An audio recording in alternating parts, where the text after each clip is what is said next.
the latest then from New York with our international affairs editor, Philip Turle, who's joining me here on set. Philip, it's all very well for these calls to be made, but are they just falling on deaf ears? I mean, it's not actually going to change anything, is it?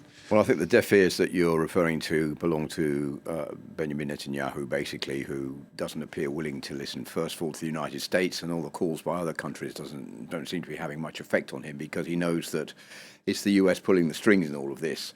The US is going to continue supplying weapons to Israel because they've said all the way down the line Israel has a right to defend itself.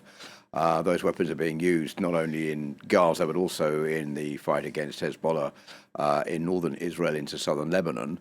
And he knows that whatever happens, because there is an election coming along in the United States in just over a month or so, that pretty much everything in the US is concentrating on the election campaign, not much interest in what's going on in the Middle East. So he has more or less an open card, open ability to do what he likes between now and then. But there are growing calls in the UN, you're right, for this to stop. We had Recep Tayyip Erdogan, the president of Turkey, yesterday accusing Benjamin Netanyahu of dragging the Middle East region deeper into war and creating the world's largest children's and women's cemetery.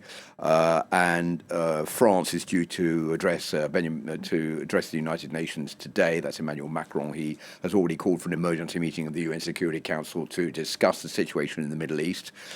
So there are voices, none less than Antonio Guterres, the UN Secretary General, who's also warned about the fact that this could all spiral out of control, and it's in no one's interest, as Joe Biden said, that this could be a much wider conflict in the Middle East.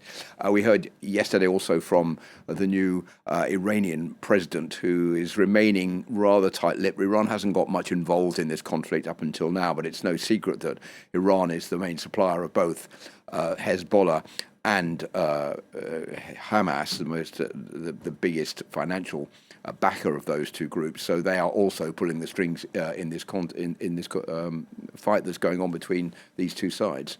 President Biden's final speech to the UN, I mean, he's keen to leave a legacy. We said that beforehand. Did he leave one?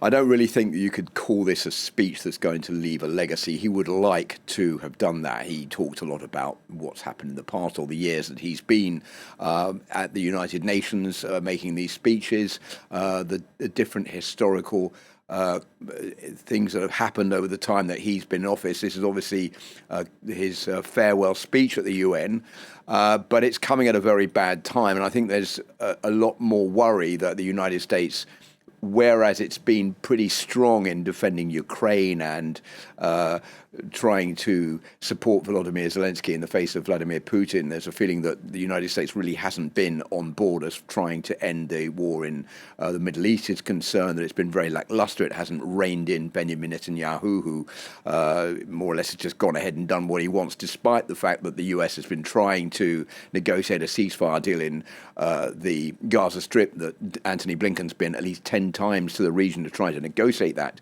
deal, but come away empty-handed every time. And it's been pushed further and further down the road, and the signing of the deal has been made much harder because neither side really wants to sign a deal. So I think there is a lot of frustration with the United States and Joe Biden, and he's coming away from this UN Security Council meeting really with many people thinking that the world is in a terrible state, not only with the war in the Middle East, but also with what's been going on in Ukraine and also the war in Sudan, and no clear path laid out, apart from, well, it's in no one's interest that this be a much bigger conflict, which I think everyone agrees on, but no clear path as to how that conflict can be avoided, and no clear path from the United States. And I think a lot of wait and see what's going to happen after the elections. Will it be Kamala Harris or will it be Donald Trump? And if so, how will that change American foreign policy? So as far as Joe Biden is concerned, it's really just a bit too late.